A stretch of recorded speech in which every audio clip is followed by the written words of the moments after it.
All right, so for number 1, when we're multiplying the parentheses together, remember the general rule is to multiply everything in the first parentheses by everything in the second parentheses. In this case, that means we're going to do the x times x, which ends up giving us x squared. Then we do the x times the negative 4, which is minus 4x. Then we do the 3 times both of them. So then it's going to be plus 3 times x, which is 3x. And then 3 times negative 4 is a negative 12. So we start there, and then we simplify by combining like terms. And in this case, when we combine the like terms, that means combining the x terms here in the middle. So we're going to do negative 4 plus 3, which is negative 1. So your final answer here for number 1 is x squared minus x minus 12. For doing number 2, there's 2 different ways that people tend to approach this problem. One way is that you can actually start by multiplying the 2 into the x minus 5. Now notice that if you multiply the 2 in first, it only goes into one set of parentheses. It does not go into both. Because the 2 only appears once, so it only gets multiplied in once. Now that being said, I actually tend to prefer, because I find my overall work is easier, to actually multiply those 2 first. Because I can do that a little bit quicker in my head than I can once the 2 is in there with the x. But again, it does work either way. So you multiply one of those pairs together, and then once you've done that, then you multiply by whatever you haven't already multiplied by. Alright, so when doing number 2, as I said, I do tend to prefer to multiply the parentheses first. So if we do that, then we end up with 2 times x squared minus 11x plus 30. And now that I've multiplied 2 of them together, I can multiply by whatever is left. In this case, multiply by the 2, which means distributing it in. And so our final answer here is 2x squared minus 22x plus 60.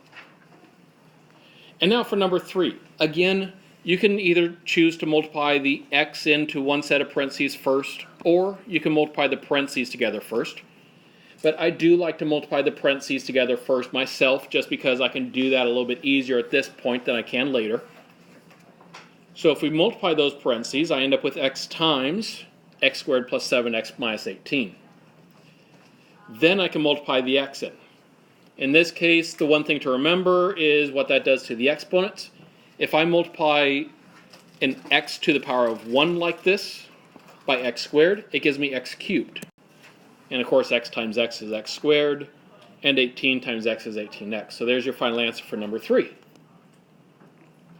If you remember how to do these, some of the work we do later is going to be a little bit easier and a little bit more intuitive. Today we're going to be going a little bit beyond what you've ever done before when it comes to multiplying polynomials. So we're going to start that process by multiplying these 2. We're going to multiply a trinomial by a binomial. Start by writing down this problem, and then we're going to work it through together to make sure you see how the process works. The idea here is actually the same as what you did on number 1 from the warm-up. Because there we multiplied everything in the first parentheses by everything in the second parentheses. You're going to do the same thing here. It's just that there's 3 things in the first parentheses instead of just 2. Now I'm still going to multiply everything in the first by everything in the second. So first up, I do x squared times x. That gives me x cubed. I now also need to multiply that x squared by the 5. So I multiply the 5 as well.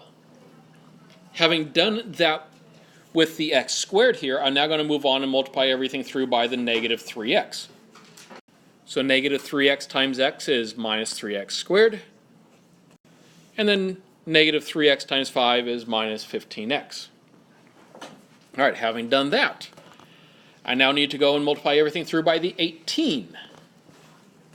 So we're going to do 18 times x, and we're going to do 18 times 5.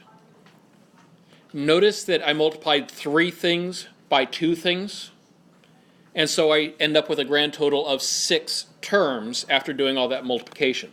That's a good thing to keep in mind, because it's a way for you to check yourself and make sure that you actually multiplied everything in the first by everything in the second. That way we don't accidentally miss one halfway through or something, because that can be a pain if it happens. All right, having done that, we now need to simplify it. That means combining like terms. So the first thing we do is we look to see what are the like terms here. And you can see that we have two of them that have a squared in them, and we also have two of them that are just plain old x's. Those are the two sets of like terms. So I'm going to go ahead and add those x squareds and add those x's. And so it gives me a final answer then of x cubed plus 2x squared plus 3x plus 90. And that's your final answer for that. And so you've now seen a couple different types of multiplication of polynomials today already. In the warm-up, we multiplied 3 different things together. Here we multiplied 2, but one of them was a trinomial instead of just a binomial. Well, we're going to be putting some of those pieces together into this problem now. We're now going to multiply 3 sets of parentheses together. So again, start by writing the problem down on your paper. And our strategy for multiplying these together is going to be kind of like it was on number 2 and number 3 of our warm-up.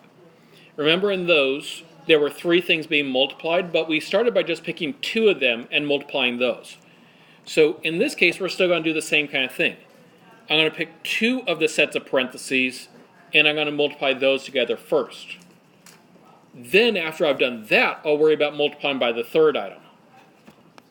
So the first thing I'm going to do in this case, I'm going to multiply the x minus 2 by the x minus 10, which gives me x squared minus 10x minus 2x plus 20, multiplying it all through. Now, there's 2 different strategies that people use at this point, and they both are correct. One is that at this point, you go ahead and multiply all 4 of these by both of these. If you do that, you'll end up with 8 terms on your next line. Or, the technique I tend to use, just because I make a habit of always simplifying whenever I can, is I'm actually going to simplify this before I multiply. Combine those like terms. Now, they both do work. I just tend to find this is a little bit of an easier strategy in the long term. Once we're to this point, this problem looks a lot like the last one we just did, right? So, from this point, go ahead and finish working this out on your own paper. And so when you multiply all of those out, in this case, since I simplified first, I was multiplying 3 things by 2 things, so I get 6 terms. And then from those 6 terms, I again look for those like terms. That means they have to have the same exponents on those x's. So in this case, that means I can combine the minus 3x squared and the minus 12x squared, and I can combine the 36x and the 20x.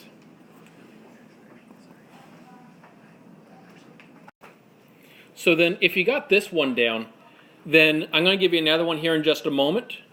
Notice the process. I think you got it down pretty well, but I do want you to note the little vocabulary is just hanging out up here, but I want to make sure to specify on it. We always want to write our answer in standard form. We already do that by default, because standard form just means you simplify it and then put it in order from biggest exponent down to smallest. You already do that by default. Just realize that when it says standard form, that's what it's talking about. And so in this problem, it's actually asking you to write it in standard form. So you're doing the same thing you did in that last problem. Go ahead and work this one out, and then check it up here as you finish.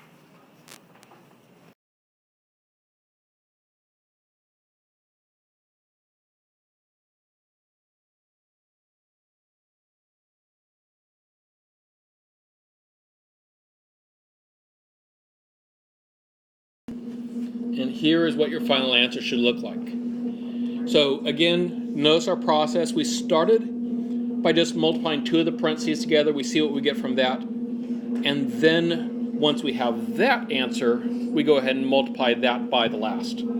Oh yes, there is a typo here. This should not be an x squared. This should be an x cubed. Yep. Good for those who had already caught it. Nicely done. All right, and finally we're going to do one last problem that's a little bit trickier than the others. We're going to add a layer to your abilities here. So please start by writing this problem down, then we're going to walk through it together to see how to approach it. All right, so first thing I want to do here, I got x minus 2 squared. Remember that x minus 2 squared actually means to do x minus 2 times x minus 2. So I'm going to start by writing it out the long way like that. Now, having done that, from here, you have a couple options about how you can work it.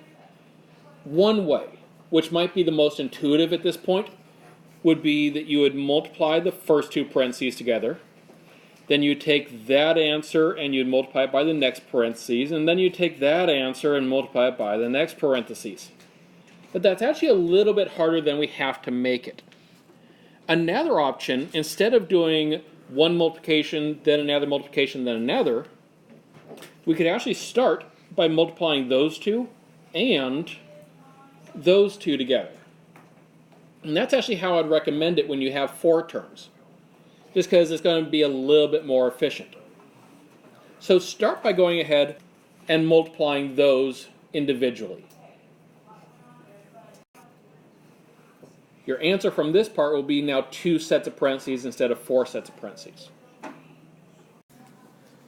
And when you do that multiplication, this is what you should be getting. You should be getting x squared minus 4x plus 4 multiplied by x squared plus 8x plus 15. Every now and then I see people leaving off the parentheses from one or both of those. The parentheses are essential. You still have to make sure you have all the right parentheses in all the right places there.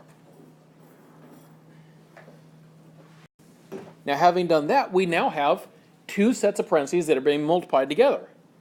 And just like we did earlier, you're going to multiply everything in the first parentheses by everything in the second parentheses. So we can check ourselves, though, and make sure we've done them all.